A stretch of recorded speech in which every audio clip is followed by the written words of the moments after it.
Hi, everybody. Welcome to our presentation. This is session number 173. It's all about why are fractions so difficult? My name is Dennis Kombe, and I am from Cal State Monterey Bay, and I'm here with my colleague. I'm Denise Green from the Monterey County Office of Education. Welcome, everybody. So today we're going to be talking about fractions and ways in which you can help students actually think about make learning easier for fractions for them. So, Dennis. Please take a moment and read this quote. And as you're reading, just identify any phrases or words that resonate with you. I'm going to read the quote out loud as well. Elementary and middle school programs must provide students with adequate time and experiences to develop a deep conceptual understanding of this important area of the curriculum.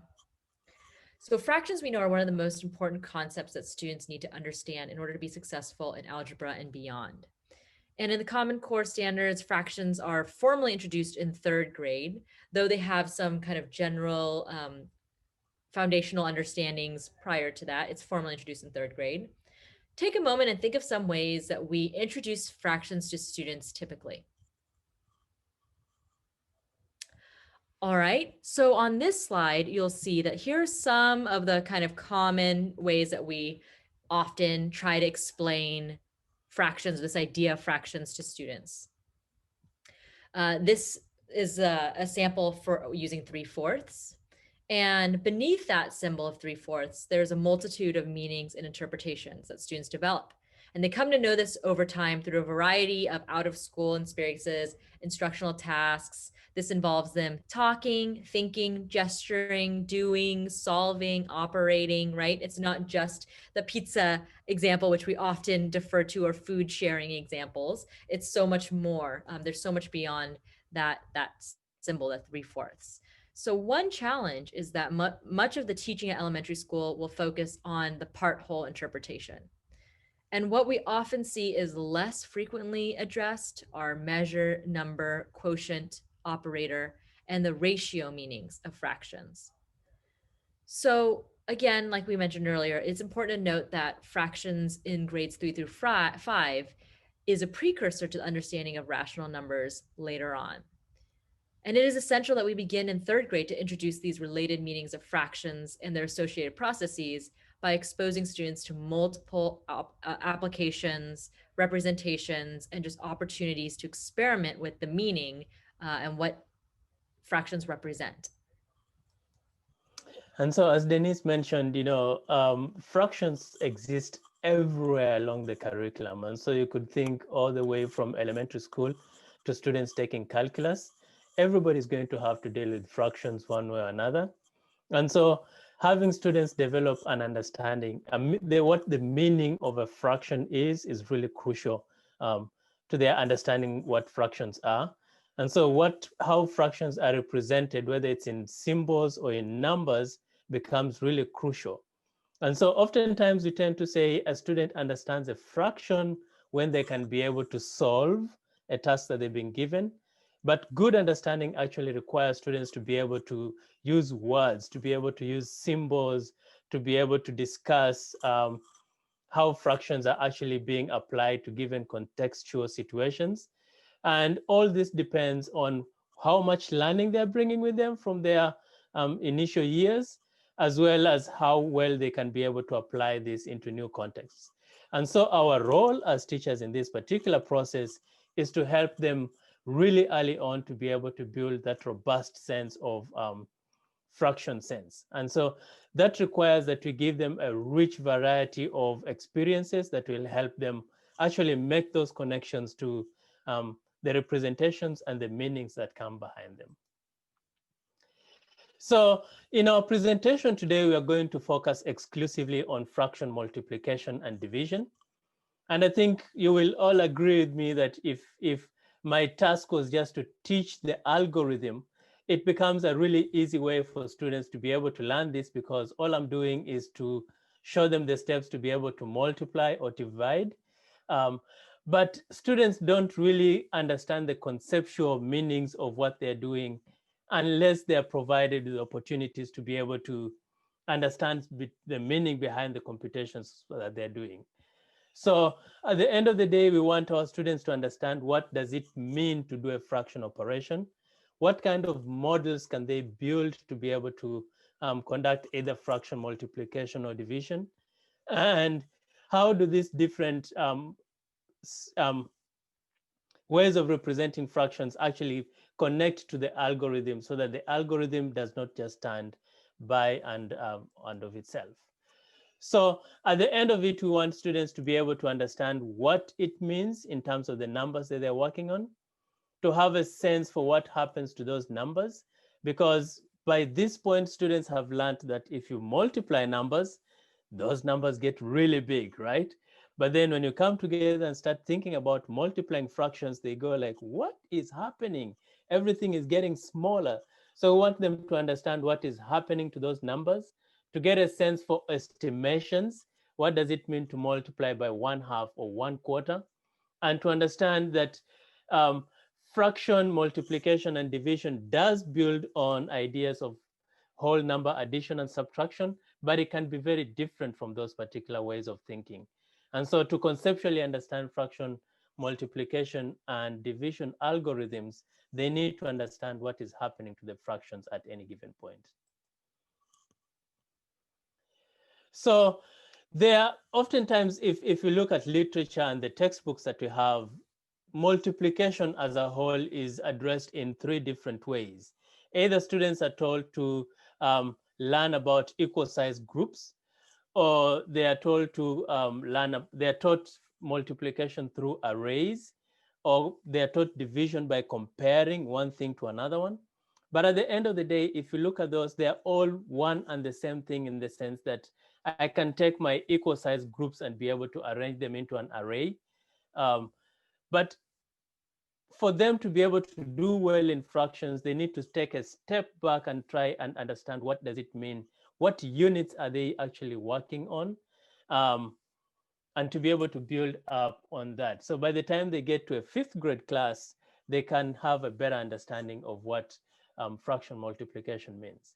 And so in our presentation today, we are going to talk about three possibilities that you as a classroom teacher can use in a classroom.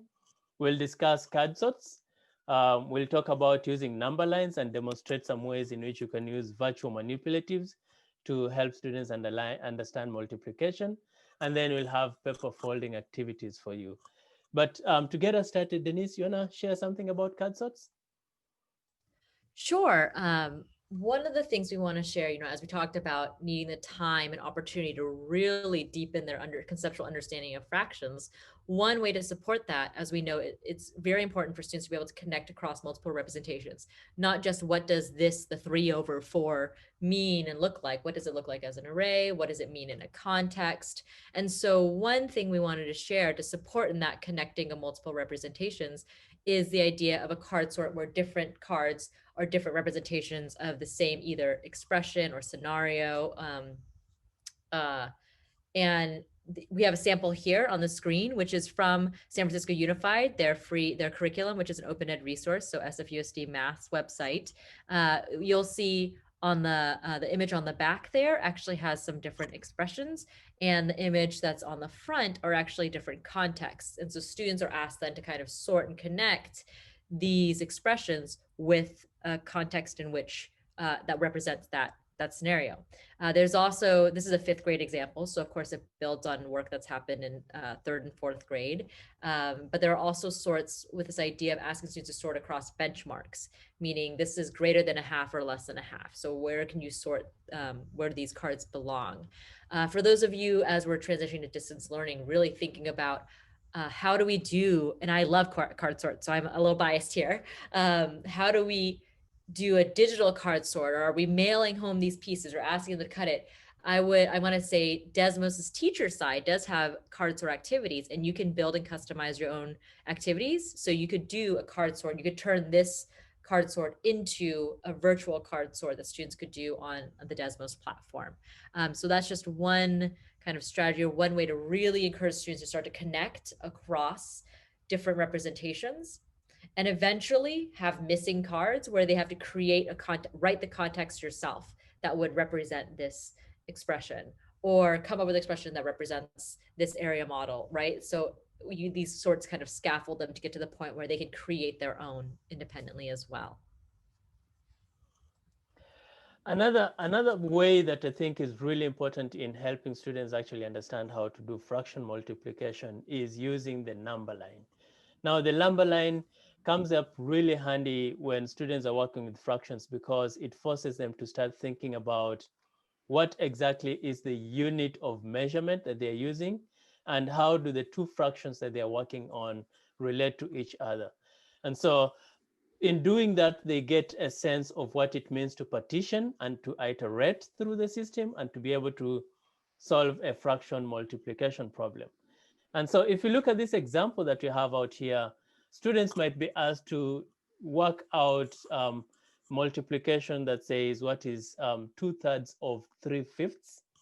And this is a really good example because it allows students to be able to think about, okay, so I know I need to have a fraction of a unit and split it up into fifths. And of those fifths, I need to be thinking about 1/5.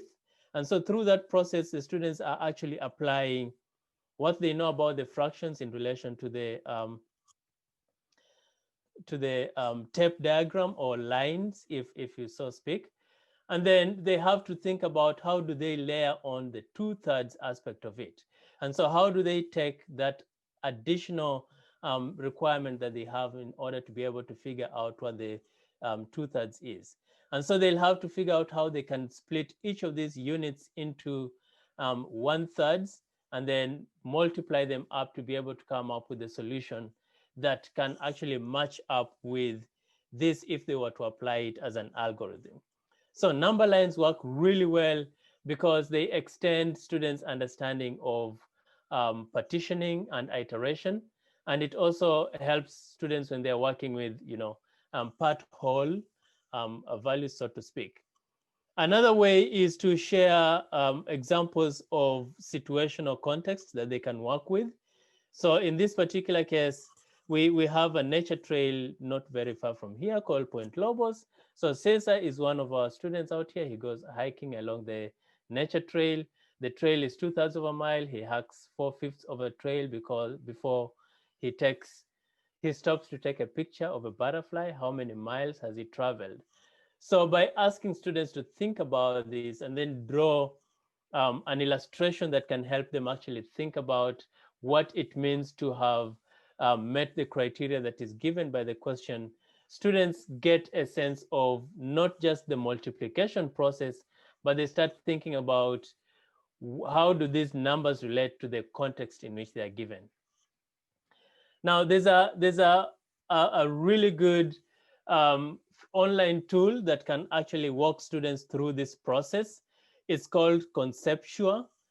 Um, it does allow you to be able to do fraction multiplication. And in this particular case, let me see if I can change this.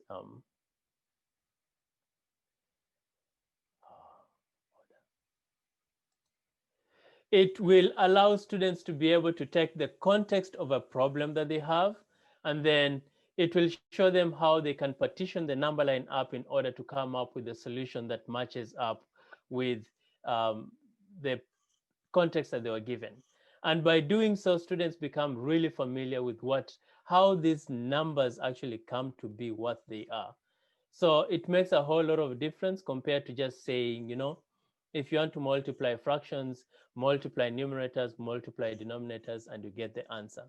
This provides a really good visual representation of where these numbers are coming from and how they can be represented by looking at the two lines that you have there. So the second approach that you have is paper folding. So Denise is going to walk us through that. Absolutely. Thank you. And so, like Dennis mentioned, Conceptua has that free tool that's available, and it's fantastic, especially right now with distance learning and, trying to find resources like that that are open and available to use. And so, of course, we get a lot of questions too about like, well, what about doing some like tactile physical things when students aren't with us, right? We don't get to pull out our little fraction tiles and do all the things that we maybe normally would get to do. And so that's a piece of why we wanted to share paper folding. So we're actually going to ask you if you would like to pause the video, take a few moments, grab some paper. It doesn't matter what the dimension is. I just default to Post-its because I usually have them all over, but you could use any kind of paper you have around. Again, it could be rectangular, doesn't necessarily have to be square, but we want to ask you to think about how you would fold a piece of paper to represent the same expression, 2/3 times 1/4. So take a moment and grab some paper, pause your video, and start folding and see how would you kind of work through yourself folding and representing 2/3 times 1/4 on this piece of paper. And this is kind of the tactile lead up to area models that you'll see. Conceptual has some options to explore digitally as well. So take a few moments, you can pause the video now and see if you can figure that out. All right, well, welcome back. Thanks for, hopefully you had a good time trying to think about which one you fold first and why. And, Dennis and I had a great conversation about multiplication is commutative. So like, kind of having students even engage in that discussion about which fraction you kind of engage with first.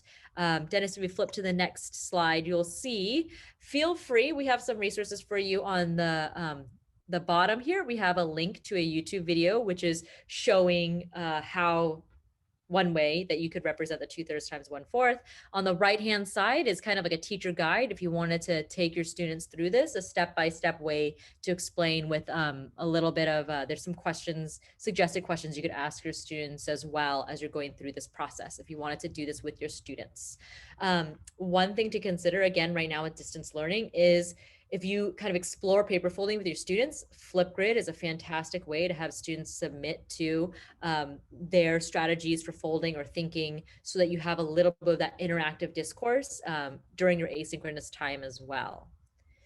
So now that you had a chance to get to play with that, we're going to ask you to actually pause your video again and explore some more paper folding. Again, we often talk about how ourselves as teachers don't always get a lot of time to play with the different models ourselves before we facilitate with students. And so we showed you paper modeling very quickly, but now what about in a context? What does this represent? What are some contexts that maybe lend themselves better to an area model or a paper folding kind of model too? And what are some that maybe are more appropriate for a tape diagram or a number line, or both? So we have 3 tasks here for you to explore. The first one is about distance travel. The second is about Julie's craft project and yards of material. And the third one is about Kelly and her milk.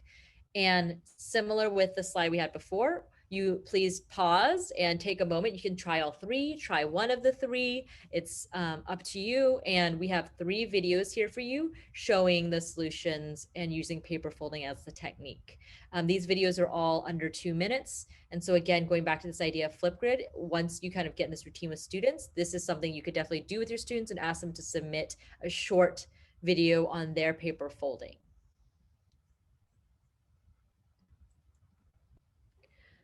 And like I said earlier, the paper folding is the kind of tactile foundation for an area model. So what you see here is a screenshot again from Conceptua using an area model. And this is from the 3rd task, the Kelly's milk task here. And you can, again, see, the translation from that physical tactile paper folding experience to now doing something like this, where students have that stimulus or the question up top, the same question, and then they're filling in the rest of these pieces. And with the paper folding, if you watch the video, you'll see at some point you keep part of it folded. So for Kelly's situation, you only look at the quarter of milk that she really has left, and then you fold that piece. Well, with an area model, you can't delete or not look at those pieces. And so again, this goes to the kind of foundation, the starting point to being able to better understand an area model where you can't necessarily hide and then unhide pieces as easily, right? So I'm folding them and hiding them, I'm doing some more folding, and then I can open it all up and see all 16 pieces or 16 rectangles. So again, we should have mentioned earlier, all of these are live linked into the slides as well. So you can click on any of these images to take yourself to Conceptua or to the videos. We have, again, like as we're continuing to talk about fraction multiplication here, we have some more sample activities. Earlier, we referenced a card sort from SFUSD Math. Here are some other resources also from SFUSD Math. You'll see images. Again, these are all live LinkedIn. This is just some of them. These are not all of the activities that they have available, but there's a fraction multiplication with area activity. We talked about card sorts. There's another card sort you'll see in the middle there, which is asking you to sort the images up top, the area models with the expressions on the bottom, and then they actually have a fraction multiplication game with some cards that you could have your students engage with as well. And this is from their 5th grade as well.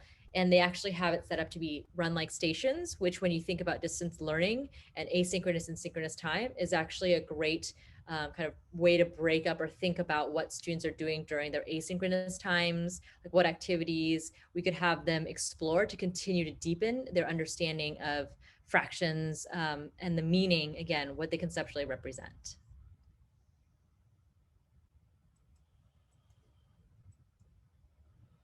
All right, so that is fraction multiplication. Now let's change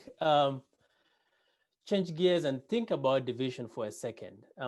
I think fraction division is one of those concepts where students actually have the least amount of experience, and it's considered to be one of the most taught topic in elementary school, because for the most part, I think students are shown how to divide fractions by flipping the second fraction and multiplying.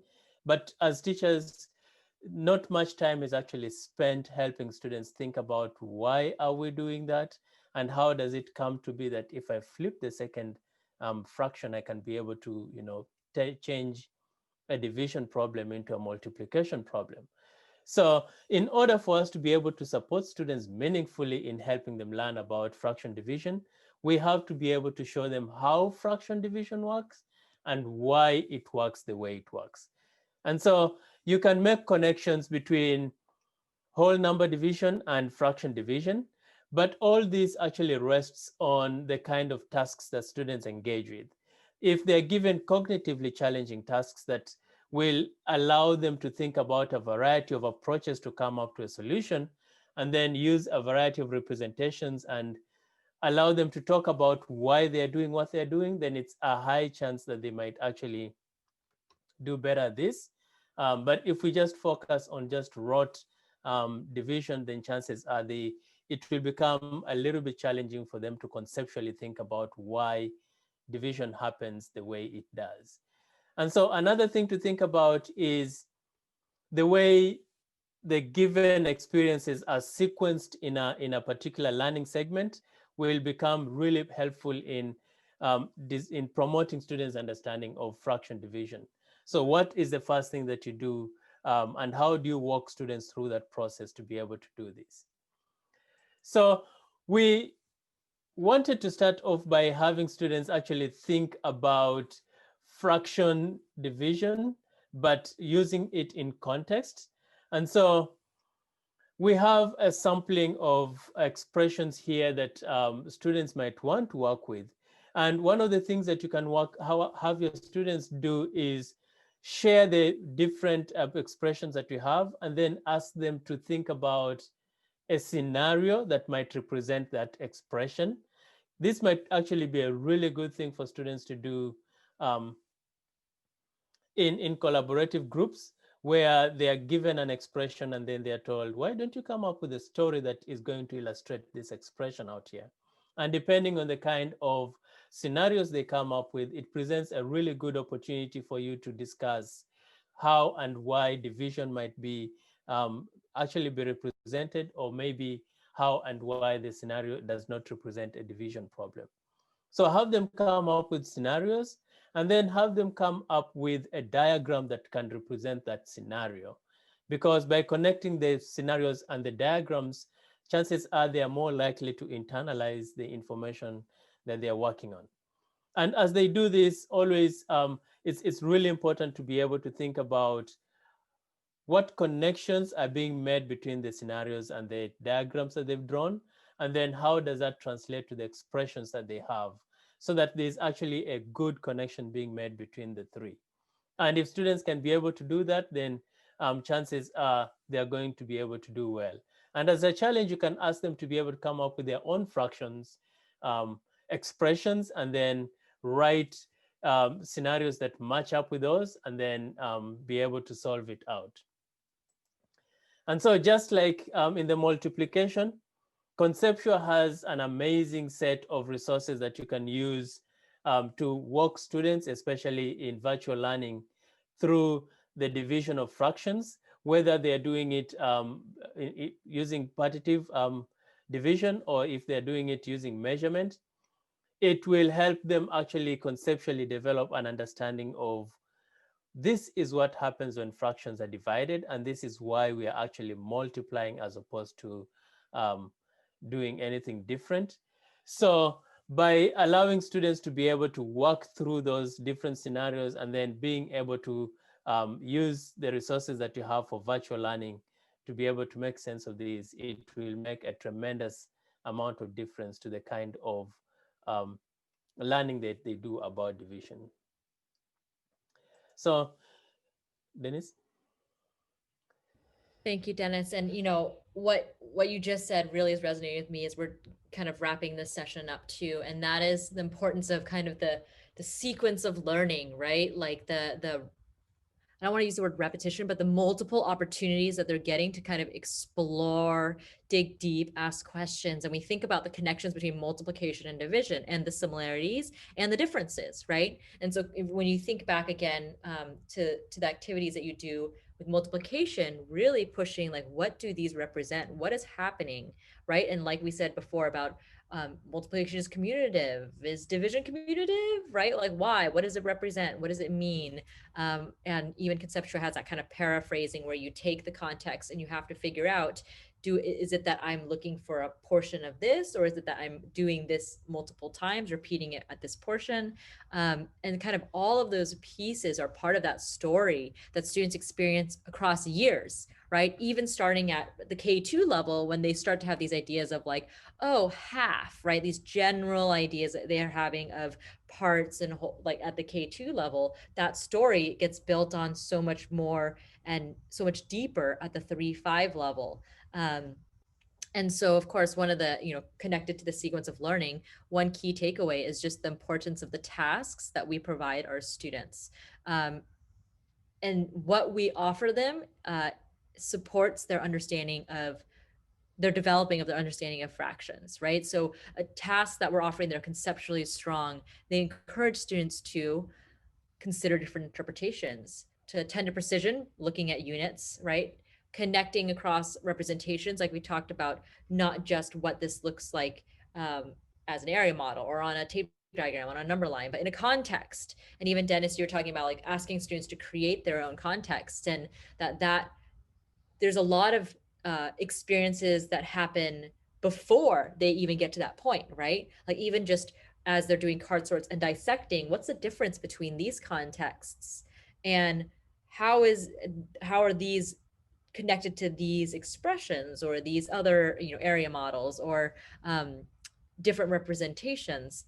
And of course, one of the major things that we haven't explicitly called out yet is the importance of students engaging in discourse, right? We want students to have that like opportunity to work through, to construct meaning, to really work through and have that conversation with peers, with with all sorts of people. Peers could be a younger sibling, it could be a parent, right? Just to work through this thinking. And especially now in distance learning, the more opportunities that we can really encourage our students to engage in mathematical discourse and make sense of what's happening in these different scenarios, the stronger their mathematical practices will be, right? Our 8 standards for mathematical practice. And that last piece that we have on there connects to the opening quote we had, which is just the importance of that time piece, right? That it's not, sometimes we default to our tricks or our shortcuts because they're more efficient, right? I can teach the butterfly method really fast.